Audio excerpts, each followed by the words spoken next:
I'm Colleen. And I'm Shannon. And we're Picky Eaters at Sea!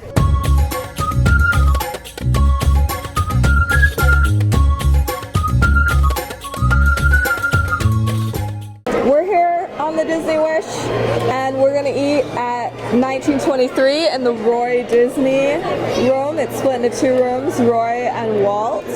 It does not seem like the theming of the two rooms is that different. Also, Colleen, what's up? I'm gonna have a baby. I am 14 weeks pregnant. As of filming. So nothing I say means anything anymore. Yeah, she doesn't want to eat anything. She didn't want to eat mashed potatoes. I don't know her anymore. But I can't drink. So that's different. Yeah. So let's go eat.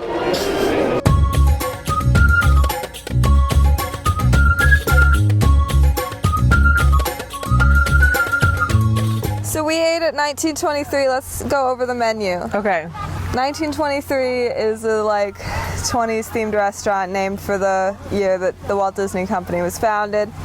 So let's see, we got appetizers, Alameda porcini, spiced ahi tuna, Hyperion 4-cheese tricolor tortellini. It says tortelloni. Burrata mozzarella cheese and prosciutto di Parma. Prosciutto, that one's on me. And Kingswell duck confit pastilla. Salads, fennel Bartlett pear and tatsoi salad, split Napa baby romaine lettuce, this is soup now, pulled guinea hen corn chowder, roasted Roma tomato soup, and then the bread service was fig and olive bread with honey butter dip, but you also get regular soda bread rolls. Entrees.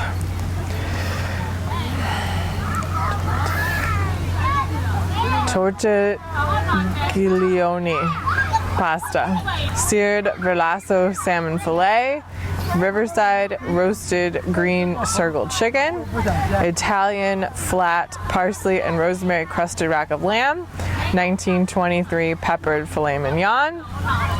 The vegetarian options were Moroccan spiced roasted kabocha and butternut squash, and Buena Vista soft shell tacos. And for lighter notes, there was the Los Feliz lobster salad, and then there's always, every night at every restaurant, grilled grain-fed sirloin steak, slow roasted breast of chicken, and oven-baked filet of salmon. For desserts, there is churros calientes, flourless orange almond cake, Atwater Fuji apple cheesecake, Burbank blueberry lemon Bavarian cream, coconut tapioca pudding, and the Hollywood Hills hot chocolate fudge sundae. Okay, so then the cocktails were the Buena Vista Boulevardier, the Riverside Old Fashioned, the Hyperion Highball, Lillet Experience, which is 3 wines, walk back in time and discover the classic flavors of the French aperitif, all paired to some exciting bites. And then the non-alcoholic drinks were the ink and paint, and then there was rum mocha and macchiatini, bourbon reserve, sparkling wines, beer, stuff like wine, that. Beer, yeah.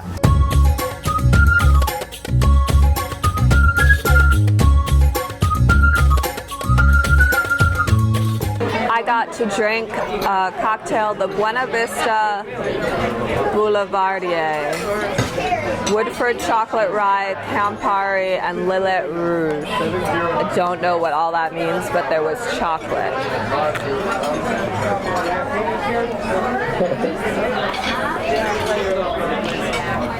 Yum.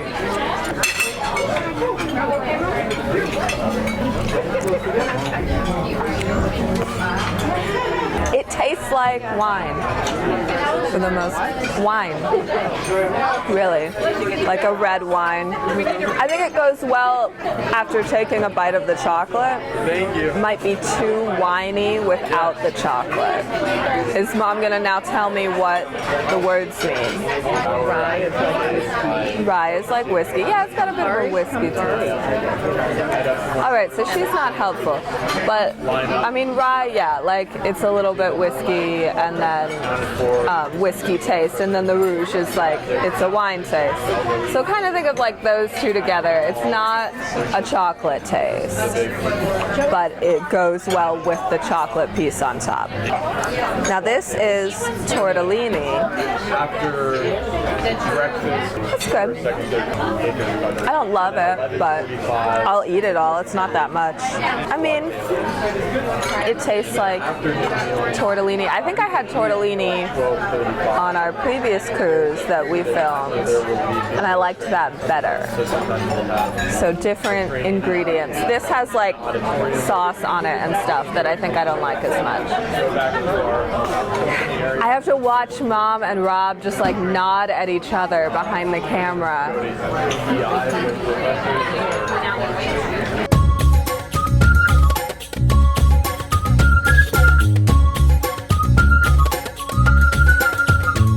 Okay, so this is my mocktail, the ink and paint, and my edible straw.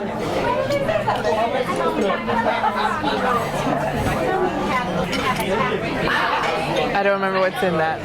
Lemonade, butterfly pea tea, and strawberry. So it's refreshing. It's kind of tart. It's more interesting than water. I like that. I don't think like I could have more than one. Like I think that'd be too sweet. Okay, tomato soup. Very thick. He's gonna go to. It's almost like a little grainy. It's not bad. It's just not. It's just different than Campbell's tomato soup. This is a crostini. So a breadstick? Yeah. But she didn't.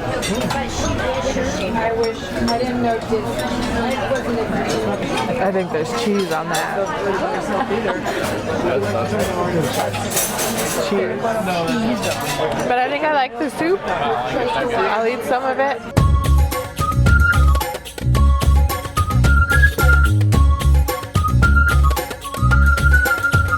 Okay, I'm gonna be honest with you, YouTube. At this moment, none of this looks good. And I don't want to eat any of it. But I'm gonna, because I'm supposed to eat.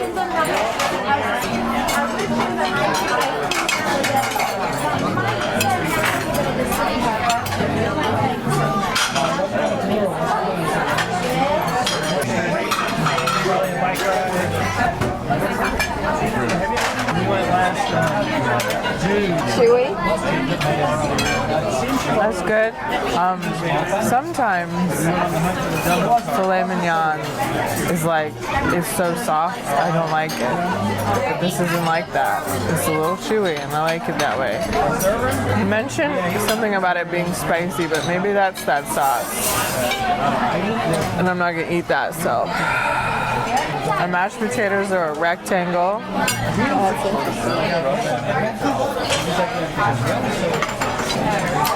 This tastes like potatoes, just in rectangular form. That was our first time on the beach because we were supposed to be on the beach and it got postponed to right here. The drinks are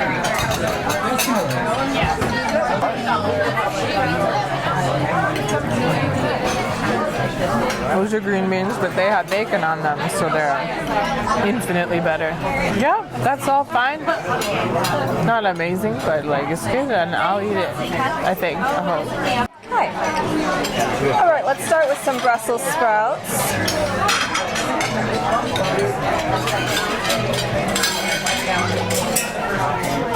That's good. I guess I'm very used to like very roasted Brussels sprouts. whereas these are like steamed, I guess. Grilled, yeah, because I got. Well, this isn't Brussels sprout, is it? I don't know. What's this, Mom? Oh yes, leeks. The leeks are grilled. The Brussels sprouts might be grilled or steamed. I don't know. They taste like Brussels sprouts. They taste green and leafy. This is like solid rectangular potato.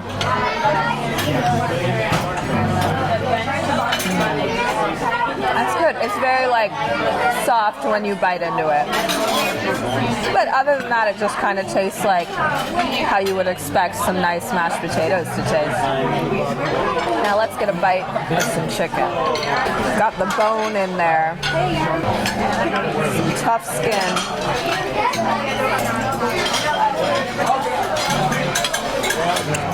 That's good, very flavorful. There's like thyme on it, which really adds something. Very juicy, like juicy all the way through, like not dry in the middle or something. Again, not like amazing. The chicken's probably the best part.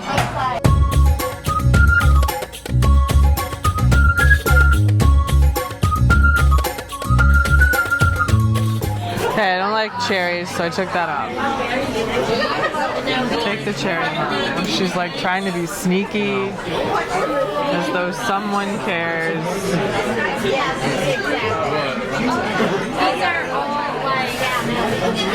Oh, that looks good.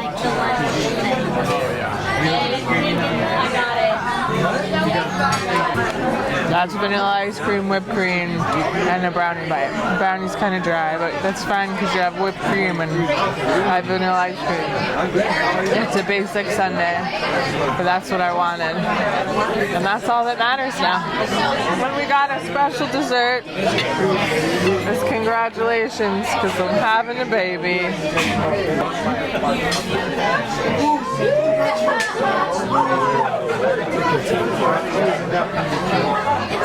Oh, it's like a chocolate mousse cake thing. That's good. I like chocolate. All right, I got the churros calientes. It said that they were sugar spice churros. I was a little worried about calientes and spice, but I think it's just sugar and cinnamon. And I don't know what this is. I assume it's caramel, so I'm gonna try this little sauce.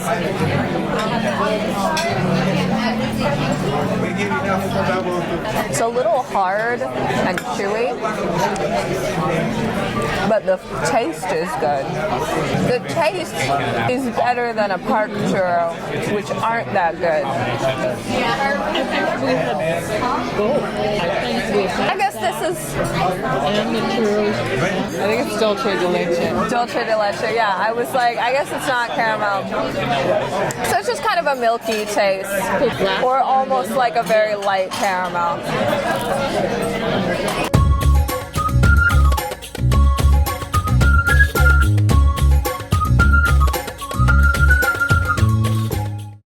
What are we doing? We're here on Castaway Key, We are. and you're pregnant, I am. and you got an Olaf. So I got to drink the Buena Vista Boulevardier, which was Woodford chocolate rye, Campari, and Lillet Rouge. Wasn't really sure what all those things were. I'm still not sure, but the word chocolate was in it. So it was like a chocolate circle on top to take bites out of, and that definitely helped the very, very strong taste of the rye, which Rob told me is like whiskey but stronger, and the Lillet Rouge, which is like a wine. It very much tasted like a wine with a little bit of that like whiskey kind of kick. It was very strong. I don't think I finished it. But I took little sips throughout basically the whole meal. But it was good, but I probably wouldn't get it again. It was probably too strong for me. But it was interesting. Sure. And then you can't get alcohol. I can't. I'm having a baby. So I got the ink and paint, which is fresh lemonade, butterfly, PT, and strawberry. It was almost like too sweet. I did drink, I think, all of it, but slowly, because it was very sweet. And I don't think, like, I wouldn't have wanted like a second one. but it wasn't bad. It was just very sweet. Maybe good for kids. Probably, they like sweet things. Yeah. The bread was good. We didn't film ourselves trying the bread, the fig and olive bread. I mean, it tasted kind of like a raisin bread. Yeah. And the honey butter dip was The honey butter was fine. good. So then for appetizers, I had the tortelloni, Meyer lemon, artichoke, sun-dried tomato, and baby spinach. I think I said I didn't like it as much as the tortellini I had in one of our previous cruise episodes. But it was still good. I ate all the little tortellinis. I had like one bite of the sun-dried tomato, but didn't really taste it. It was a small bite, but I don't like tomatoes, so I wasn't really interested in that. Yeah, it was fine. If you like tortellini, you would like that, but it wasn't like the best tortellini ever. And I had the roasted Roma tomato soup that comes with a sourdough purple basil crostini. The crostini had cheese on it, so I took a bite and then Rob ate it. I liked the soup. I ate it pretty slowly. I probably could have finished it, but I wasn't done, and then the food came, so I didn't. But it was good tomato soup. I liked it. I will say I feel like this menu, of all the menus on this cruise, I felt like there were more appetizers that I would try than the other meals. The other ones, there's kind of like, oh, that one. Was this like, I would have gotten the filet mignon, I would have maybe tried the lamb or the pasta. You said appetizers, but you meant entrees. I meant entrees. Entrees. But I got the chicken, the Riverside roasted green circle chicken, which is one of the gluten-free meals, with leek rondelles, Brussels sprouts, Yukon potato fondant, Honeycrisp apple chutney, and Cabernet Sauvignon reduction. The chicken was really good. The really good like spices on it. I think the bites I took on camera, I didn't get a lot of the Cabernet Sauvignon reduction, but as I ate more and had a bit more of that, like that was nice, kind of sweet. And it wasn't like too much like sauce on it. The Brussels sprouts were just fine. Like, I think the Brussels sprouts in this dish felt very like vegetables you would have in a kid's dish, like steamed, plain, flavorless, plain. Not as good as Rob's Brussels sprouts. Yeah, not as good as Rob's Brussels sprouts. So like it was good to eat vegetables. The potato was really good. I was curious what Yukon potato fondant would mean, and so it was just kind of like this rectangle of kind of a baked potato. And I did end up, we'll talk about your food in a second, but I took a bite of like her potatoes, and it basically tasted the same, but your potatoes were buttery or... Okay. So yeah, it was a pretty good meal. The chicken was really good. Okay. So I got the 1923 peppered filet mignon, which came with buttered long green beans, which were wrapped in smoked bacon, and then crushed fingerling potato hash and a pink pepper cafe au lait. So I liked the filet. It wasn't too, what is the word? Melt in your mouth. Yeah, it wasn't too, because I know that that's like what people want, but that's not what I want. I like it when there's like, you have to chew this. I don't know. So I liked the steak. The potatoes, so like they were like mashed potatoes that had been shaped into a rectangle. They tasted like mashed potatoes with the skin in them, but they were fine. The green beans, like the green beans themselves were just plain green beans, but like they had bacon on them, so like I ate them. So it was good. I didn't finish it, but I'm gonna be honest, I haven't finished a meal the whole trip. So I got like halfway and I'm like, nope, I can't eat anymore. Yeah, and this is for the most part pretty small portion. Yeah, so like non-pregnant, I probably would have just eaten it all. But now that's not a possibility anymore. I don't know. But it was good. I liked it. So then for dessert, Colleen got the sundae, so then I couldn't get the sundae. Yeah, the good thing about being pregnant is that I tell Shannon I'm going to eat this and you have to plan around it. Because we don't like to get the same thing. So I got the churros calientes, sugar spice churros with dulce de leche sauce. Those were good, like I was saying, and my mom got them too. They were just kind of too hard and too hard and too chewy. But that's if we had gotten them earlier in the night, like if we had had the earlier dinner seating and they were fresher, they probably would have been better. But flavor-wise, they were good. The dulce de leche was very nice. That's like the ideal sauce for me to dip churros in because it's not a very strong taste. So they were just a nice kind of simpler dessert really than you get for most of these kind of fancy meals. So then I got the sundae. And so each restaurant has a sundae every night. Yes, there's always a sundae. So the Hollywood Hills hot chocolate fudge sundae, vanilla ice cream, fudge brownie bites, fresh whipped cream, and a glazed cherry. I don't like cherries. I took the cherry off. Mom ate it. It was really just a normal sundae, vanilla ice cream with hot fudge. The brownie bites were really just okay, but I enjoyed the vanilla ice cream and whipped cream. The baby likes ice cream. It's an acceptable food all the time. Food is included in the price of your cruise. Alcohol or specialty drinks are not, so like this is like a smoothie and that costs money. I don't know how much.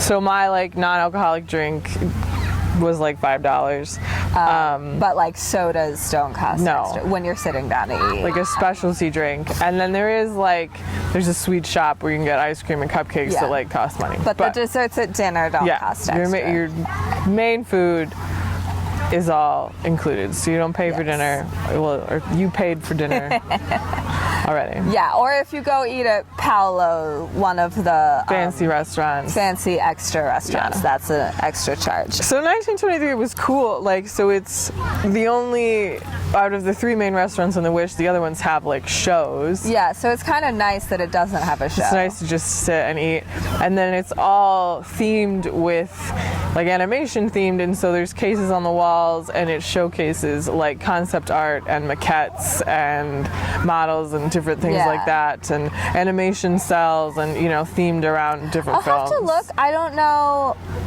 how much or if any of it is like original stuff. I mean, of course, a lot of the concept art for recent movies would have been digital anyway, but I don't know if any of like the maquettes or stuff like that was something that was used. I don't know. Or for some of the older movies, if they are like actual animation cells, because you have thousands of animation cells. Yeah, so you could, I don't know. But so like we were in a room or a space that was like Frozen themed. For lunch one day we were in, so it's divided into two halves. There's the Roy Disney half and the Walt Disney half. Same theming, same food, just two different large like rooms. they're different movies displayed, but it's the same kind of theming. Yeah, so we sat in like a Beauty and the Beast themed room. This is the first ship where there are two, 1923 and Worlds of Marvel are both split into like two different dining halls. But that's kind of nice, a little bit more intimate and quiet than sitting in like the huge hall. Like we ate in Arendelle the first night, which it's beautiful. It was very, very loud. It was a huge room. It was like, man, it would have been impossible to film here. Yeah. Because also like that show was kind of constant. Yeah. Though I will say the tables did feel kind of crowded together in 1923. Like we were stuffed in there. We were right next to people. But so the theming was cool, and then like I walked up and down the restaurant to try to look at like different cases, and And when you walk in, they have screens showing like basic sketches of Snow White being sketched out, and like running through animation, but like with just the original drawings. So it's kind of the like fancy restaurant. other than Paolo. A la like on other ships like Triton and Lumiere's. Yeah, it's kind off thing. of the Grand Hall. Yes, but I thought it was very pretty. Like it's very nice inside, Yeah. and it was cool seeing all the concept art and stuff, and like prop-esque things. There aren't Yeah. props in cartoons, but prop-esque things. Like in a Tangled display, there was a lantern, you know, Yeah. stuff like that. But so that was really cool. Let's talk about rating. Oh yeah, that part. Yeah. Okay, well, how would we rate this on like theming versus other cruise ship restaurants? The only one we haven't eaten at yet is Worlds of Marvel. Yes. But I mean, I would say like 5 out of 5. Yeah, I really liked the theming. Yeah. Like, and I think the shows and interactiveness is great. Like, that's fun, but you can't do that every night. That's too Yeah. much. So it was nice, and it's just a very cool restaurant, and it's Yeah. cool to see all the, you know, movie displays. There was like fabric swatches and Yeah. stuff, you know, like Well, color they use samples. those I like loved it. cases to really split it into the smaller like little spaces, rooms. Yeah. rooms, and that's kind of nice, and it's a good way to split it up a bit. Yeah, so I really liked the restaurant theming. So food-wise, Like I liked it. It was fine. I wasn't like blown away. no, not my favorite meal of any cruise. No. And I mean, in general, the cruise meals aren't like the greatest for pickiness. I'm distracted by these birds There's a lot attacking. of seagulls right now. Now there's always those like lighter note Always the options. lighter You can notes. always get like a steak and like a chicken. Yes. So I mean, and that's in our early cruises. That's what we ate. when we were younger, and they're very accommodating. And obviously, they have kids meals too. they're very accommodating. If you were like, "Can I not have this?" Yeah. or "Can I have this?" and you know, I've substituted things in the past. But like, I didn't put like this. There was a little sauce for my steak. I just didn't put it on it. It was a steak, and the mashed potatoes. They were just mashed potatoes, but in a rectangle shape. Like, it was a pretty simple meal for me. Yeah, I mean, even mine was a pretty simple meal. I'm kind of feeling like the food I would lean towards like a 2. So maybe if we're averaging out like the whole restaurant experience, it's like a 3.5. I was thinking 3.5 too. All Thinking right. 3.5. Okay, so 1923 on the Disney Wish, 3.5 out of 5 chicken nuggets. Usually I would ask you where we're going next, but I don't know that we know that. We haven't booked anything. But thank you for watching. Let me tell you when our next episode will be. While she looks that up, on social media, we're going to have Shannen and I won a trivia. If you'd like to know what trivia we Yes. won, keep your eye out on our social medias. I'm also going to be doing some videos just talking about being pregnant, and I'll talk about like different drinks and stuff that I had on the ship, and you know, experiences of just being pregnant. And I think I'll do some at the parks too. So our next episode will premiere live on YouTube on May 21st at 7 p.m. Eastern. We live premiere the third Sunday of every month, but in the fall we'll be taking a break. Because the baby is due in September, so there won't be episodes around. Yeah, we haven't figured out exactly what, and I might do something with a friend or on my own. But I'm gonna take some maternity leave. Yeah, and then there'll be a baby. And then there'll be a baby. So follow us on social media, WDW Picky Eaters. Instagram, TikTok, Facebook, Twitter. Sometimes we post stuff. you know. Comment any other restaurants you want us to eat at Disney World, not on a cruise ship, because we've done that. Yeah. And we can't just keep going on cruise ships all the time. Like, subscribe, notifications. And that's it. Is that all the things? Yeah. I think Thank that's you all for the things. watching. Thanks for watching. Bye.